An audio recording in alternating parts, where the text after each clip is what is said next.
to Bookmates with Shelley and Yvonne. Hi, guys.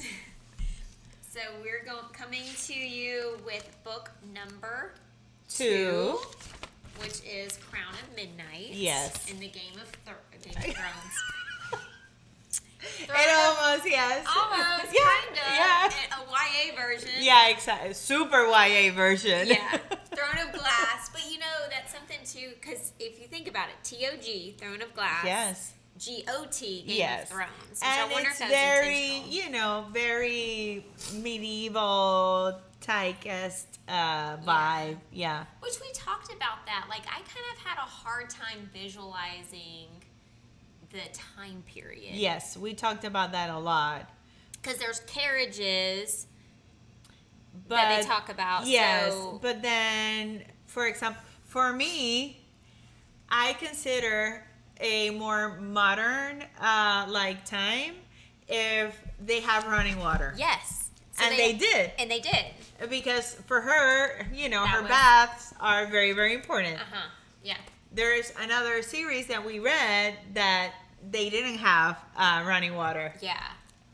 So Yeah. so yeah, So that's that was a little confusing trying to picture it. Because it did feel, and in some ways, like it felt like 1930s era. Like there was I had that in my head with Rifthold. Like I can felt see like it. like a New York in the 1930s. Well, when she was talking about when she went to buy her gowns and Yeah. when she went to the opera and all that, I can see why you Yeah. thought about that. But then when they talk about Endovier and all that, for me, I went back to maybe I would put it like in the 1800s, Yes. Because it would take so long to get from Yeah, city to city. and it was more rustic in a Yes. way, Yeah, because I envisioned kind of like a wooden crate almost that Yes. she was in Yes. and some of that. So yeah. It gave me a little bit, and then when they were talking about the different kingdoms, it gave me a little medieval type of vibe. Yeah, for sure. Okay, so Crown of Midnight. Celaena is now the king's Our champion! Yay! Poor thing. I know.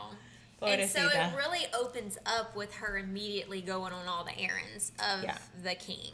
Yeah. And Because she's the king's higher assassin. Yes. That was the whole thing for the Hunger Game type of thing. Yeah, she won that role and she owned it. Like She played the part. she was brutal. Yes. Like real brutal, and that she would come in with like a person's head. Yeah, very And gory. like roll it on the like it was, and it was Game of Thrones like Yes, it was yes, gory, and that's yeah. again where we were like, Is this this is- YA? this is really gruesome. And Dorian and Chaol could not stomach it. Yeah. They were not. I okay can with get it. it. I can Yeah. understand it from Dorian because, he has lived a more sheltered life. Yeah, But again, Broccolini, you're supposed to be the king's guard, You are this, G.I. Joe type Yeah. of guy that it's, being there and he's in charge of, everybody, the security and all that, and then being so squeamish about it. yeah. Well, and like she really played the assassin role. Yes, Like yes. her persona that she created when she was the assassin with Yes. Arabin. They hadn't seen that yet because remember they didn't want people to know that she was that in the games. Exactly. Yeah. So now she could. It was very hush hush. Yeah. Which she didn't appreciate it because, she said, she's like, I've been working so hard for all these years and I have a name. I have made a name of myself. Yeah, that was hard for her in that first book. So now she could be that person, and I think everybody was like, whoa, who is she? Yes. Yes. So we also learn in this book about Sam, her first love. Yes. And we don't know details about Sam, but again, this is where if you were to tandem read with Assassin's Blade, if you started with Assassin's Blade, you would know. You would know. But it would take, if you would put Assassin's Blade in the third spot, this you will know a little bit more. Yeah. You would go in knowing, what it's happening. But I do feel like even if you didn't read, because I know there's people that don't end up reading Assassin's Blade really? at all. No. Wow. Because a lot of it does get filled in. Yeah. But it's really great to hear the exact story of what happened. Yes. Because there's just snippets of these people and their relationships, but you don't know the extent of it. Yeah. Yeah.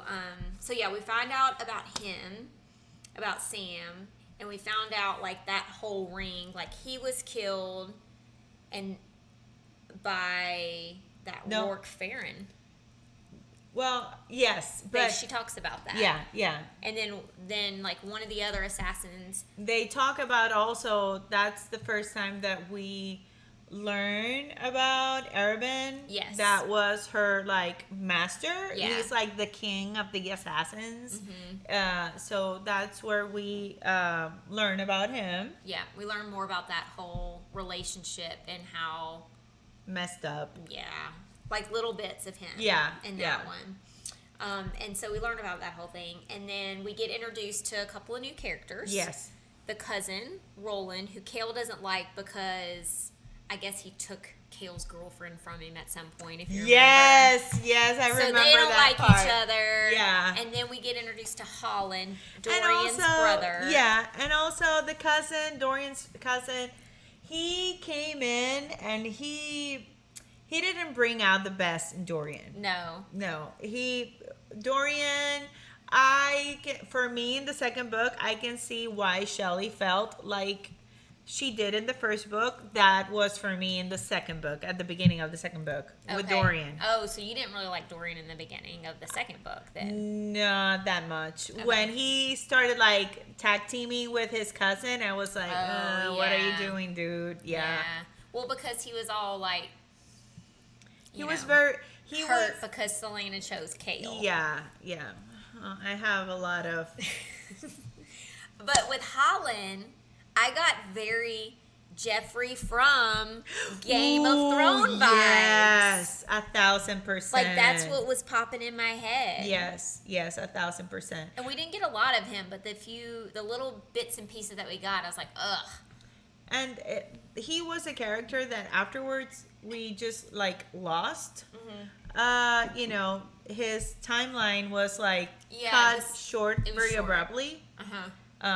It was a loose end. For me, that character was kind of a loose end. Yeah, and probably the cousin. So that's one thing. I feel like Sarah Maas typically does really well with tying in. Yeah, this foreshadowing of characters. Yes. They get kind of brought in and then you see them and then they have this major role somewhere later. But these two didn't really have... No, not a lot. Anything...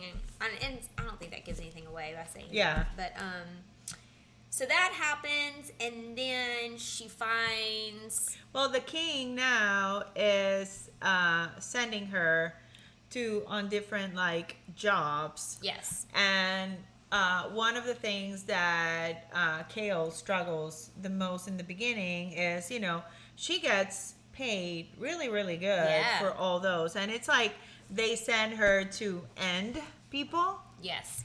And they're oh, you're here ending people left and right, and you're just going and buying dresses and flaunting all of this, all of her wealth. He's he second guessed her character a lot, but she never pretended to not be that way either. I know, definitely. But, but they just couldn't see her as that. Yeah.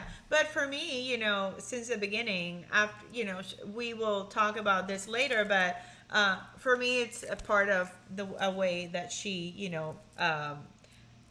takes care of herself or protects herself. Yeah. Mm-hmm. That's a good theory. So the king's sending her, so he ends up putting a hit on Archer. Yes. Who she knew from when she worked for Arabin, because he was a courtesan. Yes. And so but then there's rumors of this rebellion happening against the king, and Archer's kind of brought into that in some way, and so she kind of gives him a choice, like, hey, I can like end you, or you can help me find out more going information on. And what's happening here, and I'll spare you. So they did that, but then it was a setup, wasn't it? Yes. Like, he knew. Yes. And so they go somewhere. She ends up like getting caught looking for these weird word marks and stuff in somebody's office for the book, and she gets stabbed by a poison blade. Oh, because one of the things that we didn't say when the first book ended and Nehemia was like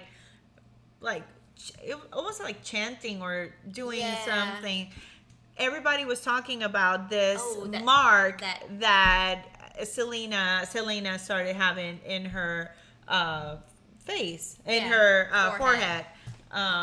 So she started seeing like these marks all over, in her room. Yeah. All these word marks everywhere, and she's trying to erase them and get rid of them. Yes. Not knowing that it was Nehemia that was putting them there to protect her. Yes. So so she's kind of deep diving into all of that, and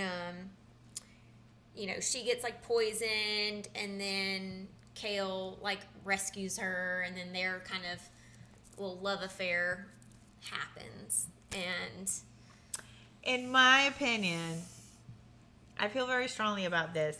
He was so dead on that she and Dorian couldn't go and be together, which I understand. But for me, he has always said that Dorian is like his brother, that he left his home and his title just to be able to be near Dorian. And there he goes, like, okay. He knew that Dorian was like head over heels for Celaena. And he's like, sorry, it's my turn. And I'm like, no, sir. But he also knew, yes. And he does talk about like that internal struggle. Whatever, but it's for 5 seconds. And then he's like that. Yeah, but he also knows that like he can't, like in his hand, like Dorian cannot be with Celaena. What about the broad code? You know what I'm saying? I know. Just saying. Yeah. So they get hot and heavy. But only in very YA. I like how Shelley has she's like, so Throne of Glass was like high school, like love interest, more middle school. And then Crown of Midnight is more high schoolish. High school, college. Like first year of college, and then as far as relationship, and then like the intimacy, and how that's described in the book. Yes. And I feel like she did it in a very tasteful way. Yeah, I agree. And it was one thing, like we have both read books that had a little bit more detail in the more adult, and we thought that we would maybe miss that, but because of how she creates the scenes, I didn't miss it. No, well, I would have wanted a little bit more, but later on in the books, with other characters that will come later. But I agree with you. I thought it was very tastefully done. I really like their banter. She is very, very good with banters and like tension. That I appreciated. Yeah, I agree. So then, as she's researching all of these word marks, she's trying to figure out how this goes. And Elena, I think, is still giving her weird ghost clues. Yeah. And she's trying to figure these things out. And but Nehemia, they're kind of working together. Now Nehemia knows everything. She also tells Nehemia that she isn't actually killing people, that the king is having her go assassin, that she's basically like, she goes and gives them the option of like, I'm going to do this setup on, I'm gonna, and she goes and like takes parts of, people that were already ended. Yeah. And we're trying to work around wording here. So so she says that, she told, because all of them were like being super hard on her. Yeah. Which it's understandable. Yeah. But then it comes out. Nehemia learns first the truth. Yes. And then later, I think she tells Chaol. Yeah. And confesses to all of that. So then she finds this hidden door in the library.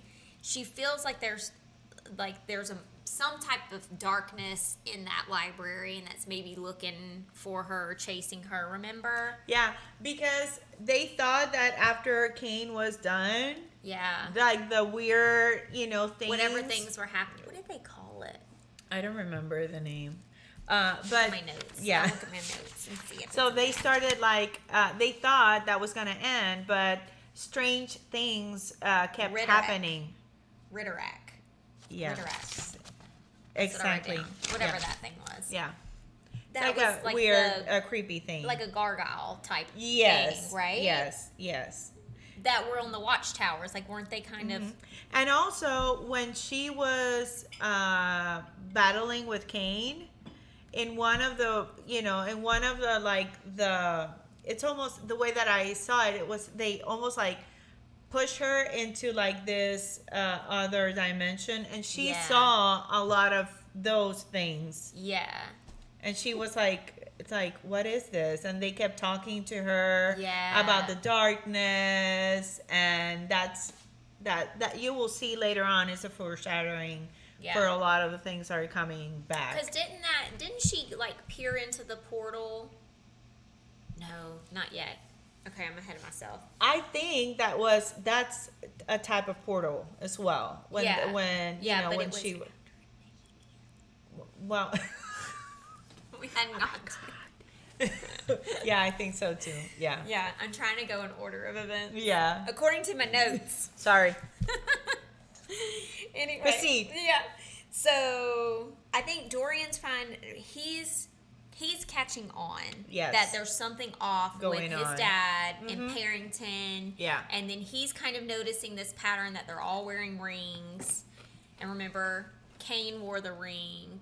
Yes. And so he actually follows Celaena into the library. And his cousin also got given a ring too. Yes. Oh, that's right. Yes. Roland did. Yes. That's right. And he got mad. Oh, and one of the things very important that we totally forgot. So when at the end of the first book, they went ahead, the girl that was Caitlin. Oh, Celaena. That's right. She got blamed by Parrington. It's like, oh, it was her, she was the one that tried to kill her. So they go ahead. Even though Parrington set it all up. Yeah. And she started complaining about like headaches, and she was like thrown into the dungeon. Yes. But then Dorian's cousin started complaining about headaches as well. Yes. And so they're trying to figure. They're trying. You can see there's something fishy and weird going on. Yeah. And then And then Elena kept telling her, it's like, yeah, you still have to, Celaena thinks that, okay, I'm done. We killed Cain. And she's like, no, you still have to deal with, you have to find the evil. And she's like, can you throw me a bone here? Yeah. And tell me a little bit more? No, she doesn't. So we start to see that Dorian actually has power. Yes. Because he got angry and like punched a wall and it like froze everything. But it was very weird because remember that there's magic was when Dorian's dad came into power, he was the one that he pretty much eradicated magic. Yeah. So it's weird. So Dorian's like, why would I have magic? 1, 2, why would it even be able to manifest, being that nobody else can have magic? And nobody can know because they killed people. Sorry, they ended people that had magic. Yes. That was a big no-no. Yeah. So he's figuring that out. Celaena discovers that he's got a little bit of something because they go into this library that, in my opinion, The library reminds me of the library in Akatar with the thing at the Yes, bottom. yes, I see what Because the it's one that like, you're saying. because it explains it as like this like circular, like going down, down, down, deep.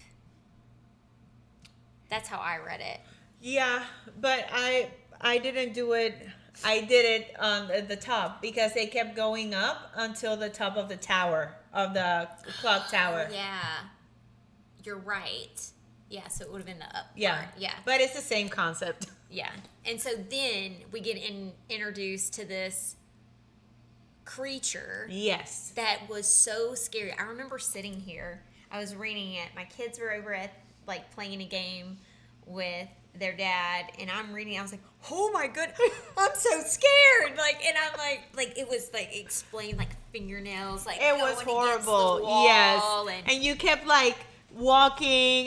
It was very tense. it was very like, I don't know, Walking Dead Yes. esque. And I was scared. Yeah, me too. It was creepy, and then it chasing it, and then it explaining it.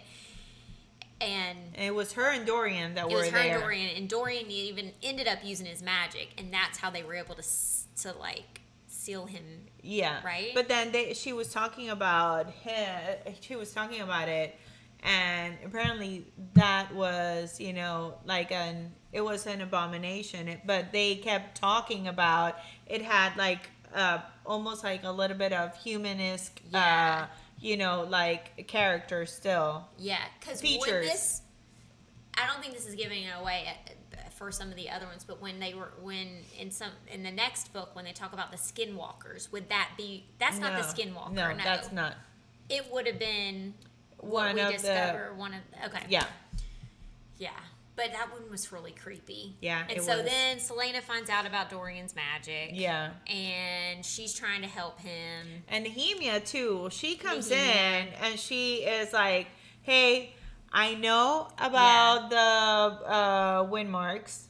Yes. And she's trying to, like, teach Celaena how to read them, some of them. Yep. Because her family, they know it comes down from generations, and they know. And then Nehemia also tries to help Dorian too with his magic. She knew from the get-go. She's like, this boy has something. Well, and she's trying to push Celaena too to do what is right, which is stick up for them and like go against the king. Yes. And like there's something wrong, like we don't need to let this happen. Because remember there was a bunch of rebels that were killed. Yes. And so then that caused like a big thing. So and Nehemia was like, we have to stop this. And she didn't, part of the things were why they had like a hard time in their friendship was because Nehemia wanted Celaena to be a little bit more, like, you need to care about the things that are happening, Yeah. You cannot check out and keep, like, killing people and getting the money and then that's it, you know? Yep. And so then we get introduced to a new character, Baba Yellowlegs. Yes. Of the Iron Teeth Witch Clan. Yes. Because there's like this traveling, like I felt like it was like a carnival. A carnival, yeah. And Dorian goes and talks to her to try to get some things out of her. Like information, and she like... Mainly about his powers. Magic, yeah. Yeah. And then Celaena comes in after and kind of knowing not to trust Baba. Yeah, because Baba was like the oldest person that was alive, and she wanted to see if Baba knew something about, the keys and all that. Which she did. Yeah. Yeah. Like, I think there was... Didn't they make some type of exchange or something? She was trying to, and then... Yeah. So Baba, then she talks about, and she explains the word keys, that there was 3 keys made, and... They start talking about different worlds. Yeah. And that's when we start getting introduced to, not introduced because we have already, but confirmation about, different things that are going around. Yeah. That there's gates to different worlds, and then there's 3 keys. that you put those all together and that opens up the gates and that type of thing.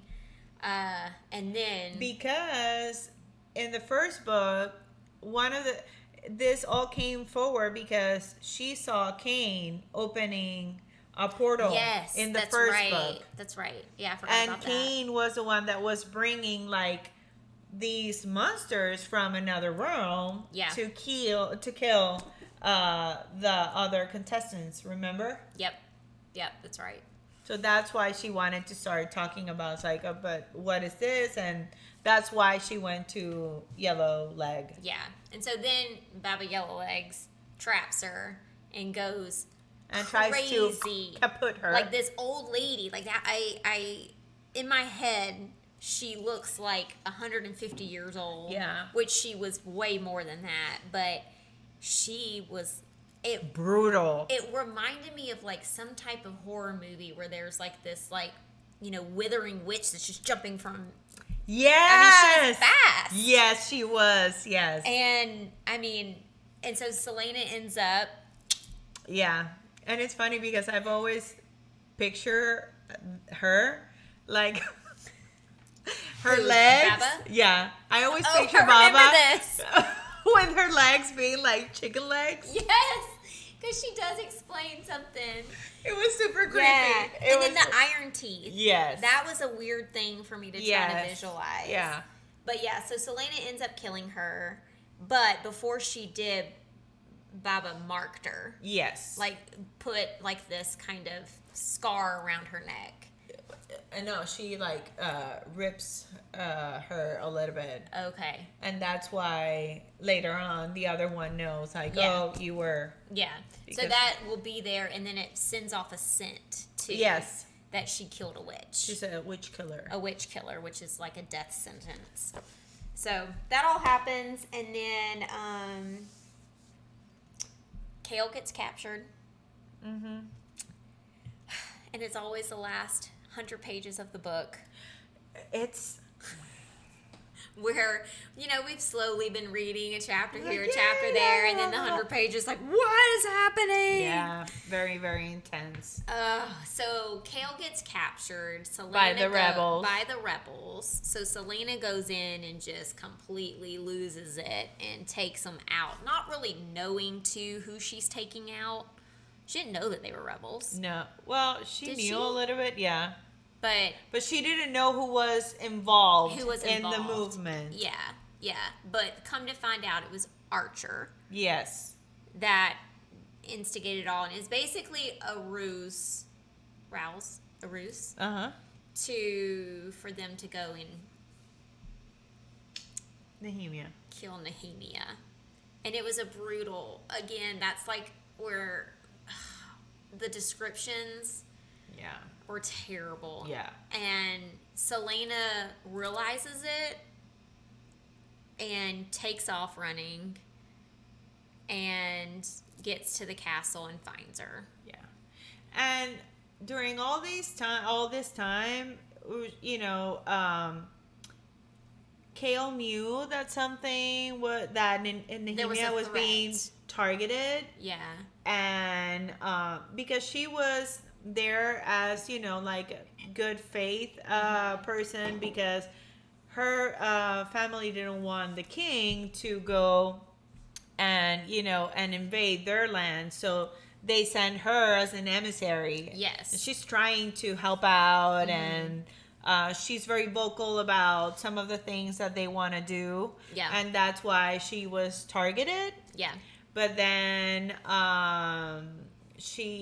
they end her in a gruesome way. It was heartbreaking. But yeah, you brought up a good point, because that's why Celaena was so mad, because Chaol knew that there was a threat to Nehemia and never told Celaena. Exactly. He just kind of kept it to himself. So then whenever Celaena found her, she went off on Chaol, knowing that Chaol knew that there was a threat. And like, you see this side of her, just, it was like and Chaol will call her that, like a monster. Yeah. Comes out, and she like slices his face, and then is about to kill him when Dorian stops her. Yeah. With his magic. That's where she gets confirmed about his magic. Yeah. 1,000%. Yeah. Yeah, she'd already seen it, but I don't think they had, like, really talked about it, right? Exactly. Until then. Yeah. So, and at this time, Celaena and Chaol are together. They're in a relationship. Yeah. And she has opened up a little bit about, Sam. Yeah.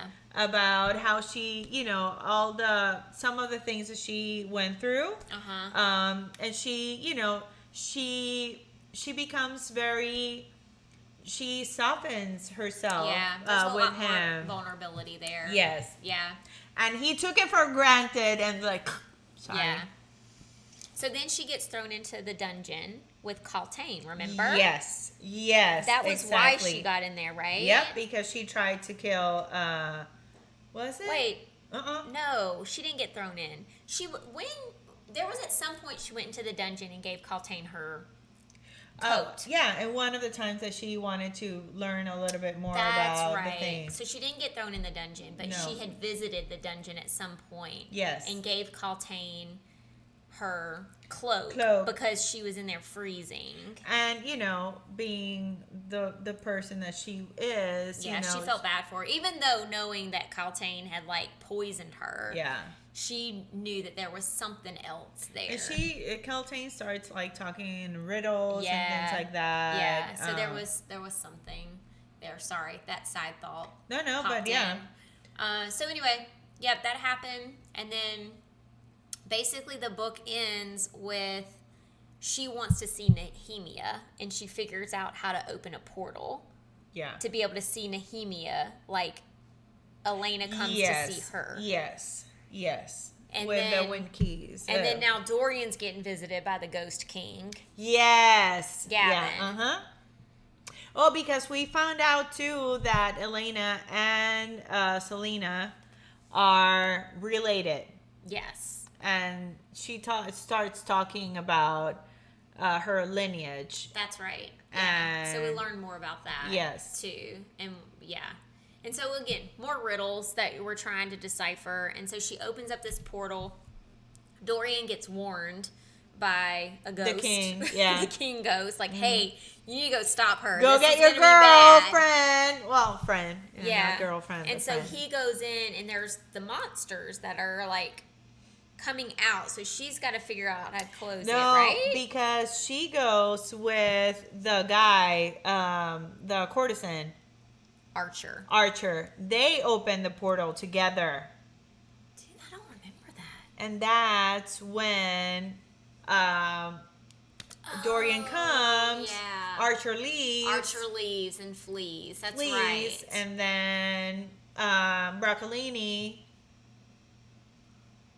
Yeah. Well, Nehemia the thing is that she wanted to open the portal because the last time that Nehemia and her talked, they fought super badly. Yeah. And Celaena felt like horrible, and she wanted to see her friend, like to talk to her. And Nehemia was like mad. It's just like, what are you doing? What are you opening this for? Yeah, this is not a good thing. And then when she tried to close it, that's where the courtesan, the guy, started wanting to like, oh, we can, totally do this. She finds out that the guy was in cahoots with the other people to get Nehemia killed. Yes. Sorry, ended. Yeah. So that, and then that whole scene. So we didn't even really talk about Fleetfoot. So she ended up getting this dog from Dorian, because Dorian, like, breeded pups, and this was, like, one that didn't... They thought he wasn't, like, good enough, and she's like, oh, then he's mine. So she took him in, and that's, like, her little pup. Yes. And then, for whatever reason, Fleetfoot runs through the portal, and then Chaol runs after her, and the whole time I'm like... No.